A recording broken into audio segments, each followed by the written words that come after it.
नमस्कार दोस्तों, मैं दीपक शर्मा। दीपक साइंस क्लासेस में आपका हार्दिक स्वागत है। दोस्तों, इससे पहले वाले वीडियो में आप सभी ने बहुत सारा प्यार दिया, उसके लिए आपको बहुत बहुत धन्यवाद। आप अपना प्यार यूं ही बनाए रखें। दोस्तों, इससे पहले वाले वीडियो में कुछ टेक्निकल प्रॉब्लम हो जाने के कारण वीडियो लास्ट में स्टॉप हो गया था। आगे से ऐसा नहीं होगा, कोशिश करूंगा मैं। ठीक है दोस्तों, तो लास्ट समय में अपन बात कर रहे थे कि दार्शनिक शब्द और वैज्ञानिक शब्द के बारे में। तो दोस्तों, दार्शनिक प्रयोग महर्षि कणाद, पकुदा कात्यायन और डेमोक्रिटस और लियोसिपस के लिए दार्शनिक शब्द का प्रयोग इसलिए किया गया क्योंकि उनके केवल विचार थे, उनके पीछे कोई प्रायोगिक सत्यापन नहीं था, इसलिए उनके लिए दार्शनिक शब्द का प्रयोग किया गया। मैंने आपको बताया भी था दार्शनिक कौन होते हैं। एक तरीके से अपने बड़े बुजुर्ग थे, वो भी एक तरीके से दार्शनिक ही थे, जो आसमान में बादल को देख करके ये बता दिया करते थे कि बारिश होगी या नहीं। उनका एक सटीक भविष्यवाणी होती थी कि बादल वैसे ही गरज रहे हैं या बारिश भी करेंगे। सूर्य की धूप को देख करके वो समय बता दिया करते थे, तो उनका जो अनुमान होता था बहुत सटीक होता था। तो दोस्तों, जबकि जो वैज्ञानिक शब्द है इसलिए प्रयोग किया गया कि वैज्ञानिक शब्द का प्रयोग का मतलब है कि अगर कोई भी सिद्धांत वगैरह देते हैं तो उनके पीछे ठोस प्रायोगिक क्या होता है दोस्तों, प्रमाण होता है। ठीक है दोस्तों, तो लास्ट वीडियो के इससे पहले वाले वीडियो के अंदर अपन ने परमाणु की सामान्य बारीकी जानकारी की प्राप्त की थी। अगर आपने इससे पहले वाला वीडियो नहीं देखा है तो उसको जरूर देखें, क्योंकि इसमें परमाणु की बिल्कुल जीरो से अच्छी तरीके से परमाणु के बारे में एक्सप्लेनेशन किया गया है। दोस्तों, काफी समय गुजर जाने के बाद भी परमाणु के बारे में किसी ने ध्यान नहीं दिया, लेकिन 18वीं सदी के प्रारंभ में इंग्लैंड के एक वैज्ञानिक हुए जिनका नाम था जॉन डाल्टन। जॉन डाल्टन का जन्म एक इंग्लैंड के गरीब परिवार में हुआ था और वे इतने गरीब थे कि उनको 12 वर्ष की उम्र में ही अपनी जीविका चलाने के लिए एक शिक्षक के तौर पर वो नियुक्त हो गए और बाद में वो मैनचेस्टर कॉलेज के अंदर एक प्रोफेसर बने। दोस्तों, जॉन डाल्टन ने सन 1808 के अंदर एक सिद्धांत दिया जिस परमाणु के बारे में, जिसे जॉन डाल्टन का परमाणु सिद्धांत कहते हैं। ठीक है दोस्तों, सबसे पहले अपने पास में क्वेश्चन बनता है कि जॉन डाल्टन ने अपना परमाणु सिद्धांत कब दिया। तो दोस्तों, आपने बहुत सारी बुकों में पढ़ा होगा कि कहीं आपके पास 1808 लिखा होता है, कहीं 1804 लिखा होता है, ठीक है, कहीं 1808 लिखा होता है। तो दोस्तों, इसका करेक्ट आंसर है 1808। तो दोस्तों, सबसे पहले क्वेश्चन आता है कि जॉन डाल्टन ने अपना परमाणु सिद्धांत कब दिया। तो आप क्या बताओगे, कब दिया दोस्तों? सन 1808 में। दोस्तों, उन्होंने सन 1800 से अपने प्रयोग किए थे परमाणु के बारे में, लेकिन 1808 में अपना परमाणु सिद्धांत दिया था। दोस्तों, यहाँ पर एक इंपॉर्टेंट क्वेश्चन बनता है कि परमाणु के बारे में सर्वप्रथम किसने बताया। तो दोस्तों, परमाणु के बारे में सर्वप्रथम भारतीय दार्शनिक महर्षि कणाद ने बताया, लेकिन सर्वप्रथम परमाणु सिद्धांत किसने दिया? तो दोस्तों, किसने दिया? जॉन डाल्टन ने। दोस्तों, जॉन डाल्टन का परमाणु सिद्धांत का मुख्य आधार क्या था? तो दोस्तों, जॉन डाल्टन ने अपने परमाणु सिद्धांत का मुख्य आधार 2 नियमों को बनाया। कितने नियमों को बनाया? 2 नियमों को। वे 2 नियम कौन कौन से हैं दोस्तों? उनमें से एक है द्रव्यमान संरक्षण का नियम। इसका नियम दोस्तों, द्रव्यमान संरक्षण का नियम। दोस्तों, द्रव्यमान संरक्षण नियम की अगर बात की जाए तो द्रव्यमान संरक्षण नियम किसने दिया था? तो दोस्तों, द्रव्यमान संरक्षण नियम किसने दिया था? लेवोसिए ने। किसने दिया? लेवोसिए ने दिया। और दोस्तों, कब दिया? 1789 में। दोस्तों, कब दिया? 1789 में, जिसका प्रायोगिक सत्यापन लैंडोल्ट नामक वैज्ञानिक ने किया था। तो दोस्तों, ये भी एक अच्छा क्वेश्चन है कि द्रव्यमान संरक्षण नियम किसने दिया? लेवोसिए ने। और इसका प्रायोगिक सत्यापन किसने किया? लैंडोल्ट नामक वैज्ञानिक ने। ठीक है दोस्तों, लेवोसिए को रसायन विज्ञान का जनक भी कहा जाता है। दूसरा नियम था जिसे जॉन डाल्टन ने अपने परमाणु सिद्धांत का आधार बनाया, वो था स्थिर या निश्चित अनुपात का नियम।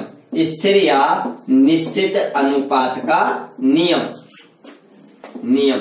दोस्तों, यह नियम किसने दिया? एक फ्रांसीसी वैज्ञानिक हुए जिनका नाम था जोसेफ लुइस प्राउस्ट। दोस्तों, जोसेफ लुइस प्राउस्ट ने सन 1799 में स्थिर या निश्चित अनुपात का नियम दिया।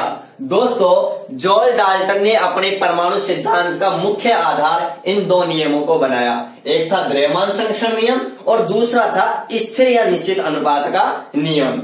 उसके बाद में अगर बात करें कि दोस्तों जॉर्ज डाल्टन का सिद्धांत क्या था, तो दोस्तों जॉर्ज डाल्टन के सिद्धांत के बारे में अपन एक एक बिंदुओं के बारे में चर्चा करते हैं। तो दोस्तों डाल्टन ने अपने परमाणु सिद्धांत में क्या कहा? डाल्टन ने कहा कि सभी द्रव्य मतलब पदार्थ, मैंने इससे पहले वाले वीडियो में क्लियर किया था कि द्रव्य और द्रव इन दोनों में क्या अंतर है। इस द्रव्य का मतलब होता है पदार्थ, इस द्रव का मतलब होता है पदार्थ की अवस्था। दोस्तों सभी द्रव्य परमाणुओं से मिलकर बने होते हैं, परमाणुओं से मिलकर बने होते हैं। तो दोस्तों सबसे पहले डाल्टन ने बताया कि किसी भी यौगिक का या किसी भी पदार्थ का या किसी भी मिश्रण का जो निर्माण होता है वह छोटे छोटे सूक्ष्मतम कणों से मिलकर होता है। और डाल्टन ने उन सूक्ष्मतम कणों को दोस्तों क्या नाम दिया? परमाणु। क्या नाम दिया दोस्तों? परमाणु। ठीक है दोस्तों।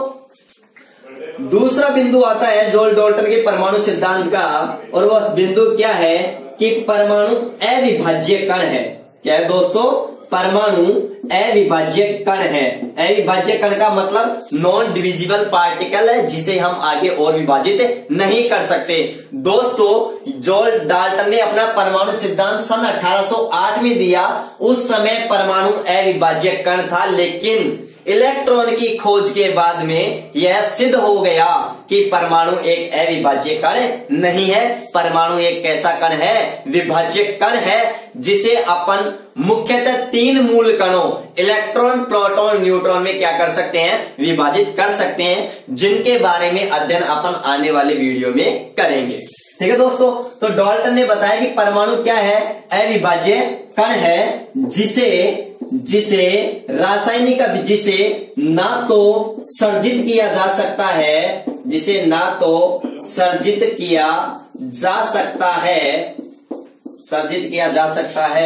और ना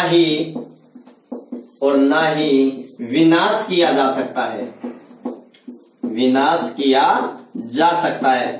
तो दोस्तों जॉर्ज डाल्टन ने क्या बताया कि परमाणु क्या है? एक अविभाज्य कण है। दोस्तों कैसा कण है? एक अविभाज्य कण है। अविभाज्य कण होने के साथ साथ उन्होंने ये भी बताया कि परमाणु का किसी रासायनिक अभिक्रिया में ना तो सर्जन किया जा सकता है, मतलब ना तो निर्माण किया जा सकता है, और ना ही उसका विनाश किया जा सकता है। अर्थात रासायनिक अभिक्रिया से पहले परमाणु का द्रव्यमान और अभिक्रिया के बाद परमाणु का द्रव्यमान क्या होता है? बराबर होता है। और दोस्तों इसे ही द्रव्यमान संरक्षण का नियम कहते हैं। तो दोस्तों ये सिद्ध भी हो गया कि जॉर्ज डाल्टन ने द्रव्यमान संरक्षण नियम को क्या बनाया था? आधार बनाया था। तो मैं यहां पर ये भी बोल सकता हूं कि परमाणु अविभाज्य के साथ साथ अविनाशी कण भी है।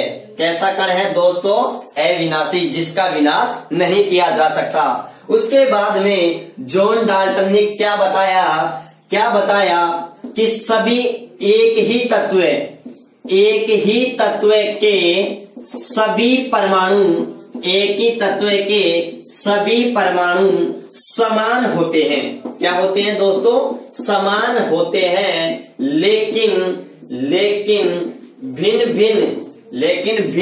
तत्वों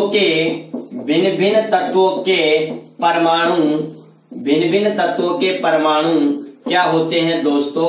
भिन्न होते हैं। क्या होते हैं दोस्तों? भिन्न होते हैं। दोस्तों एक ही तत्व के परमाणु होते हैं। कोई तत्व है वो एक प्रकार के परमाणुओं से ही मिलकर बना होता है, और वो सभी परमाणु क्या होते हैं? समान होते हैं। जबकि दो अलग अलग तत्व होते हैं तो दोनों तत्वों के परमाणु क्या होते हैं? अलग अलग। जैसे ये ऑक्सीजन तत्व है, तो इस ऑक्सीजन तत्व के जो परमाणु है, जो सभी परमाणु है, वो सभी की सभी क्या है? समान है, चाहे आप उसे कहीं से भी लेके आओ। दूसरी बात करूं, ये नाइट्रोजन है, तो ये दो अलग अलग तत्व हो गए। तो नाइट्रोजन तत्व के परमाणु अलग होंगे और ऑक्सीजन तत्व के परमाणु अलग होंगे। इनके भौतिक गुण अलग होंगे, इनके भौतिक गुण अलग होंगे, इसके रासायनिक गुण अलग होंगे, इसके रासायनिक गुण अलग अलग होंगे। मतलब एक ही तत्व के परमाणु के भौतिक और रासायनिक गुण क्या होते हैं? समान। अर्थात एक ही तत्व के सभी परमाणु क्या होते हैं? समान। तो इसलिए इनके भौतिक और रासायनिक गुण धर्म भी क्या होते हैं दोस्तों? समान होते हैं। और जब ये अलग अलग तत्वों के परमाणु क्या होते हैं? अलग अलग, इसलिए इनके भौतिक और रासायनिक गुण धर्म भी क्या होते हैं? अलग अलग। इसलिए जॉर्ज डाल्टन के सिद्धांत का अगला बिंदु आता है क्या? कि एक ही तत्व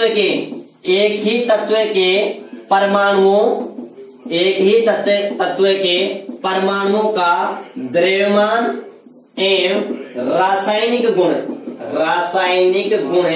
समान होते हैं। क्या होते हैं दोस्तों? समान होते हैं, लेकिन भिन्न भिन्न तत्वों के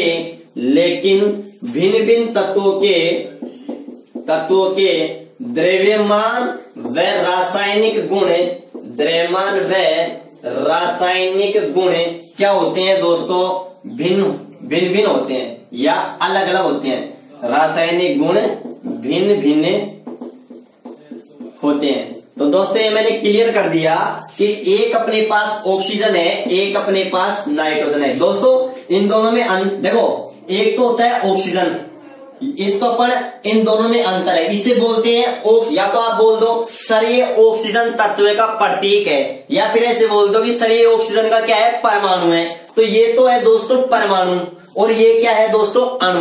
दोस्तों दो या दो से अधिक परमाणु आपस में मिलकर के किसका निर्माण करते हैं दोस्तों? अणु का। तो देखो ये ऑक्सीजन है, एक ऑक्सीजन का परमाणु ये है, एक ऑक्सीजन का परमाणु ये है, ये अगर आपस में मिल गए तो दोस्तों ये क्या बन गया? ऑक्सीजन का अणु। क्या बन गया दोस्तों? ऑक्सीजन का अणु। तो परमाणु और अणु में भी मैंने अंतर समझा दिया, और आगे अपन आने वाले वीडियो में चर्चा करेंगे डिटेल से। ठीक है दोस्तों, ये ऑक्सीजन है, ये नाइट्रोजन है, तो इन दोनों के परमाणु क्या होंगे? अलग अलग। इसलिए इनके दोनों के भौतिक और रासायनिक गुण भी क्या होंगे दोस्तों? अलग अलग होंगे। ठीक है दोस्तों, उसके बाद में जॉन डाल्टन ने क्या बताया कि उसके बाद डाल्टन ने बताया कि, तो अगला बिंदु है अपने पास कि भिन्न भिन्न तत्वों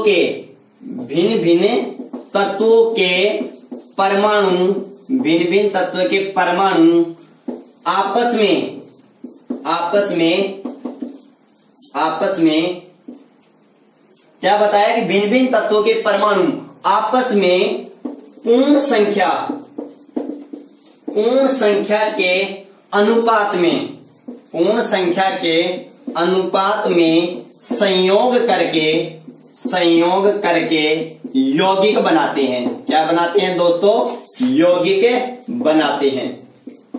दोस्तों यह बात कौन से सिद्धांत से ली गई? स्त्रीय निश्चित अनुपात के नियम से ली गई यह बात। देखो उन्होंने क्या कहा? भिन्न भिन्न तत्वों के परमाणु, अलग अलग तत्वों के परमाणु पूर्ण संख्या के अनुपात में संयोग करके किसका निर्माण करते हैं दोस्तों? यौगिक का। फॉर एग्जाम्पल के लिए मेरे पास है जल H2O, तो जल में जो हाइड्रोजन और ऑक्सीजन का अनुपात होता है वो दोस्तों क्या होता है?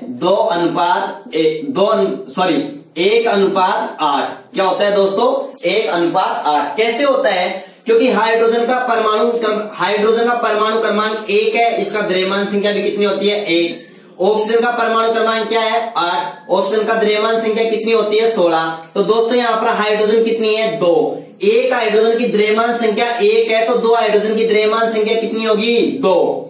एक ऑक्सीजन की द्रव्यमान संख्या 16 है, तो यहाँ पर ऑक्सीजन कितनी है? 1, इसलिए यहाँ पर 16। तो 2:16, मतलब अगर काटे तो 1 कितना जाएगा? 8। तो जल के अंदर हाइड्रोजन और ऑक्सीजन का अनुपात कितना होता है? 1:8।